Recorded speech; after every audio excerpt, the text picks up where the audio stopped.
All of you. Welcome back to my YouTube channel English with Monica. मैंने अपने पिछले video में आपको वर्ब्स के बारे में बताया और इसके कुछ टाइप्स बताए। वर्ब एक शब्द है जो कि हमें नाउन या प्रोनाउन के बारे में बताता है कि वाक्य में वो क्या कार्य कर रहे हैं, किसी भी वाक्य या किसी भी सेंटेंस में वो क्या कार्य कर रहे हैं, उनकी स्थिति क्या है। आज हम मॉडल वर्ब के बारे में पढ़ेंगे। मॉडल वर्ब जो है वो एक टाइप की ऑक्सिलरी वर्ब है जो कि एक्सप्रेस करती है एबिलिटी को, हमारी एबिलिटी यानी हमारी योग्यता को बताती है। अगर हम परमिशन लेना है किसी से तो उसके बारे में बताती है, या पॉसिबिलिटी, किसी वाक्य में कोई पॉसिबिलिटी है तब हम यूज़ करते, ऑब्लिगेशन में यूज़ करते। इसके लिए जो शब्द यूज़ करते हैं हम कुड, शुड और मस्ट का यूज़ करते हैं। इन तीनों का अर्जेंसी के हिसाब से हम जो है यूज़ करते हैं। अब इसकी अर्जेंसी देख लीजिए। जैसे अगर हम पहले वाक्य में देखें, you could go to doctor, यानी यहाँ पर कोई भी अर्जेंसी नहीं। जब हम कुड यूज़ करते हैं तो कोई अर्जेंट नहीं होता, केवल एक सजेशन होता है कि आप डॉक्टर के पास जाना चाहिए। सेकेंड वाक में you should go to doctor, तो यहाँ थोड़ा सा इससे, इस कुड से थोड़ा सा स्ट्रॉन्ग शुड हो गया। जब थोड़ा सा इससे ज़्यादा अर्जेंट होता है तब हम शुड का प्रयोग करते हैं, you should go to doctor, यानी यहाँ पर एडवाइस है, यहाँ पर थोड़ी सी अर्जेंसी है।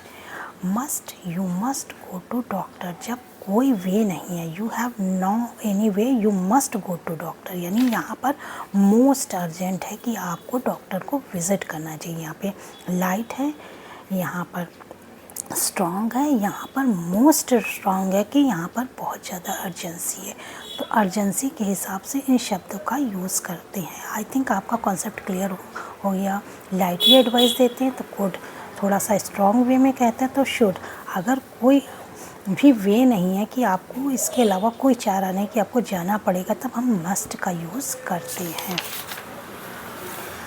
अब अगर हम इसकी नेक्स्ट टाइप्स रेगुलर वर्ब समझना है तो हमें ये समझना पड़ेगा कि ऑल वर्ब्स जो होते हैं उनका 3 वर्जन होता है, प्रेजेंट, पास्ट और पास्ट पार्टिसिपल। जब हम वर्ब की फर्स्ट फॉर्म जिसको V1 कहते हैं तो कुक और डांस का यूज़ करते हैं, ठीक है।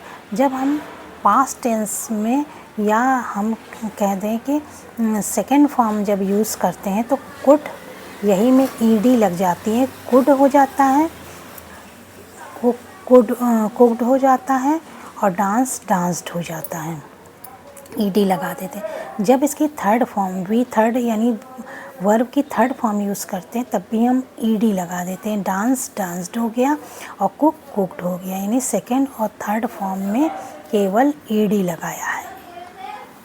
अब रेगुलर वर्ब में क्या होता है, regular verb need the addition of ED at the end of them to be used in past and past participle tense, यानी जब हम पास्ट टेंस बनाते या पास्ट पार्टिसिपल टेंस बनाते तो उसके जो भी वर्ब है उस वर्ड के लास्ट में ईडी जोड़ देते हैं, बिना कुछ सोचे समझे ईडी केवल जोड़ देते हैं तो वो रेगुलर वर्ब हो जाती है। जैसे कि वॉक को अगर हमें पास्ट बनाना है तो वॉक्ड कर देंगे, इसको पास्ट पार्टिसिपल यानी वर्ब की थर्ड फॉर्म बनानी है तो हम ईडी वॉक्ड जोड़ देंगे। इसी तरह वॉच है, वॉच को अगर हमें सेकंड फॉर्म बनानी है या पास्ट की फॉर्म बनानी है तो वॉच को हम वॉच्ड बोल देंगे। और अगर हमें इसे पास्ट पार्टिसिपल यानी वर्ब की वी थर्ड यानी वर्ब की थर्ड फॉर्म बनानी है तो ईडी हम जोड़ देंगे तो वॉज्ड हो जाएगा, यानी इसमें हमने कोई चेंज नहीं किया, जो भी वर्ड था उसमें ईडी हमने जोड़ दिया। जब हम केवल ईडी जोड़ के ही ये चेंजेस करते हैं वर्ब की फॉर्म में तो हम उसे रेगुलर वर्ब कहते हैं। इसको याद करने की कोई ज़रूरत नहीं होती क्योंकि कोई भी फॉर्म आई हमने ईडी जोड़ दिया और हमारी पास्ट और पास्ट पार्टिसिपल की फॉर्म बन गई और हमारा जो है वो वर्ब की सेकंड फॉर्म और थर्ड फॉर्म तैयार हो गई। इसको पास्ट और पास्ट पार्टिसिपल भी कहते हैं, वर्ब की सेकंड फॉर्म और वर्ब की थर्ड फॉर्म भी कहते हैं। तो ये रेगुलर वर्ब हो गए। इरेगुलर वर्ब वहाँ पर होती do not follow the rule. इसमें हम कोई निश्चित नहीं बताते कि कौन से शब्द जोड़ेंगे तो हम पास्ट प्रेजेंट से पास्ट बनाएंगे और पास्ट पार्टिसिपल बनाएंगे। क्योंकि जैसे हम एग्जांपल में देख ले ईट है, तो ईट की अगर हमें पास्ट फॉर्म यानी सेकंड फॉर्म बनानी है तो एट, एट बोलेंगे, और पास्ट पार्टिसिपल बनानी है तो ईटेन लिखेंगे, EATEN हमने जोड़ा। तो इसमें कोई रूल नहीं है, कोई नहीं बता सकता कि इसमें हमें क्या चेंज करने पड़ेंगे। तो ये हम पास्ट बनाएंगे, क्या चेंज करने पड़ेंगे तो हम पास्ट पार्टिसिपल बनाएंगे। इसमें देखें जैसे हम राइट जब लिखते हैं तो इसके सेकेंड फॉर्म यानी पास्ट में हम रॉट लिखते हैं, और जब हमें थर्ड फॉर्म पास्ट पार्टिसिपल बनाना होगा तो हमें रिटन EN लगा देते हैं। तो इस तरह की जो इरेगुलर वर्ब की फॉर्म्स होती उनको हमें याद करने की आवश्यकता होती, क्योंकि इसमें कोई रूल फॉलो नहीं होते। आई थिंक आपको रेगुलर वर्ब और इरेगुलर वर्ब के कॉन्सेप्ट क्लियर हो गए। रेगुलर वर्ब में हम केवल ED जोड़ देते हैं तो पास्ट बन जाती है और पास्ट पार्टिसिपल बन जाती। लेकिन इरेगुलर वर्ब में कोई नियम नहीं है कि हम क्या जोड़ें, कि पास्ट बना दें या वर्ब की जो है सेकंड फॉर्म बना ले, या क्या जोड़ें तो पास्ट पार्टिसिपल बना लें। तो इसको हमें याद करना कंपलसरी होता है। तो रेगुलर और इरेगुलर के कॉन्सेप्ट मैंने क्लियर कर दिए। अब आते हैं फ्रेजल वर्ब के बारे में। फ्रेजल वर्ब जो होता है उसको अगर हम इन शॉर्ट कहें तो ग्रुप ऑफ वर्ब्स होते हैं, यानी यहाँ पे कई शब्द होते हैं, लिखे होते हैं, उनको हम फ्रेजल वर्ब कहते हैं। फ्रेजल वर्ब बनते कैसे हैं?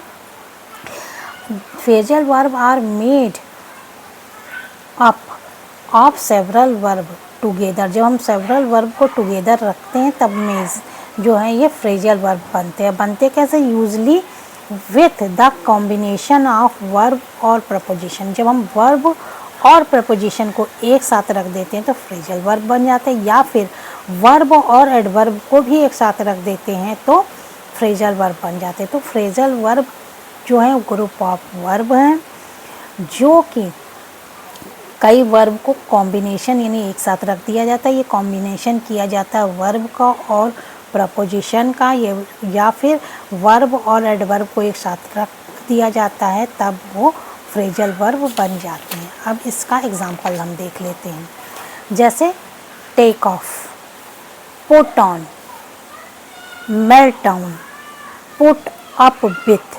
ये इस तरह का जो है पैटर्न तैयार होता है, जिसमें ऐसे इसमें देखें पुट ऑन में तो ये पुट जो है वो वर्ब है, ऑन जो है वो प्रपोजिशन, इन दोनों को एक साथ रख दिया तो ये हमारा फ्रेजल वर्ब तैयार हो जाता है। लेकिन इसके बारे में अगर हम समझ ले तो इसको बनाने के लिए कोई रूल नहीं है, ठीक है।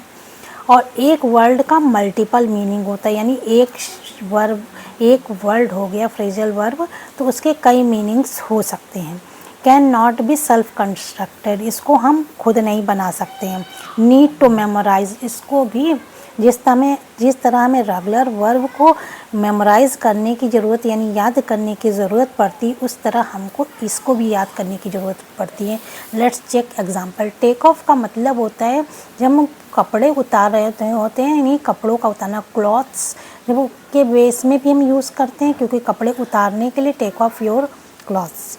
और जब एरोप्लेन नीचे जाता है तब हम उसको कहते हैं टेक ऑफ कर रहा है एरोप्लेन। तो यहाँ पर दोनों का अर्थ, टेक ऑफ यानी एरोप्लेन नीचे जा रहा है, यानी लैंडिंग के लिए तैयार है, और टेक ऑफ का मतलब होता है कपड़े उतारना। तो इसके बारे में इसकी एक ही शब्द का अलग अलग मीनिंग है, तो हमको इसको याद करना ज़रूरी हो जाता है।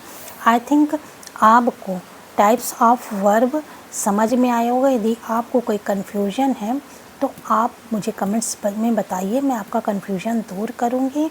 मैंने आज आपको वर्ब के सारे टाइप्स बता दिए हैं, और आगे के टाइप्स जानने के लिए आप मेरे पिछले वीडियो को देख सकते हैं। यदि आपको मेरी वीडियो पसंद आए तो लाइक ज़रूर करिए, मेरे चैनल को सब्सक्राइब ज़रूर करिए, और इस वीडियो को शेयर ज़रूर करिए, ताकि मैं आपको ईजी टू ईजीएस्ट वे में इंग्लिश ग्रामर बता सकूं, जिसमें आपको कोई भी याद करने में प्रॉब्लम ना हो। Thank you for watching my video. Have a nice